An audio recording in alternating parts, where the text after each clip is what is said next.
Sa iba pang balita, itinutulak bilang solusyon sa malnutrisyon ng mga batang Pilipino ang milk program. Dahil itong palakasin ang kooperasyon at suportahan ang kalusugan ng bawat ina at batang nasa sinapupunan pa lamang. Yan ang ulat ni Denise Osorio. Itinutulak ang Make Intelligent Lots of Kids o MILK program laban sa malnutrisyon at brain stunting sa International Stakeholders Summit ng Network for the Development of Agricultural Cooperatives in Asia and the Pacific o NEDAC. Ayon kay NEDAC Vice Chairperson Dr. Virgilio Lazaga, dapat simulan ang nutrisyon mula sa pagbubuntis pa lang ng ina.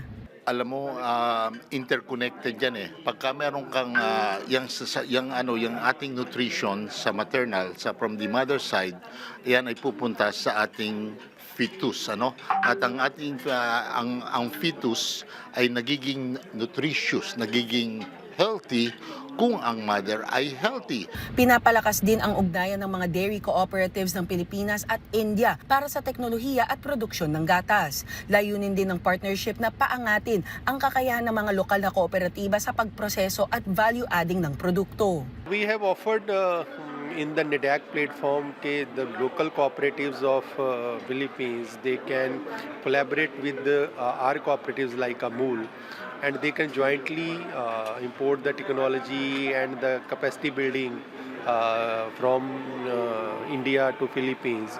You know, how we can be, you can say build the dairy sector of Philippines. Ngunit ayon sa CDA, napakaliit pa ng produksyon ng gatas sa bansa at umaasa pa sa importasyon. Kaya kailangan palakasin ang training, marketing at paggamit ng teknolohiya. In terms of milk production, medyo maliit pa, masyadong maliit pa.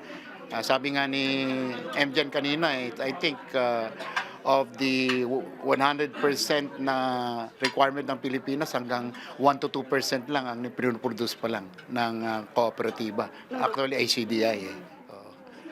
Basically, we're still import dependent when it comes to milk. Isa sa mga susunod na hakbang ang pagpapaunlad ng local dairy industry sa pamamagitan ng science-based breed improvement at pagbuo ng mga bagong produkto. We have already produced yung milk for the lactose intolerant Asians. So ito yung tinatawag nilang A2 milk.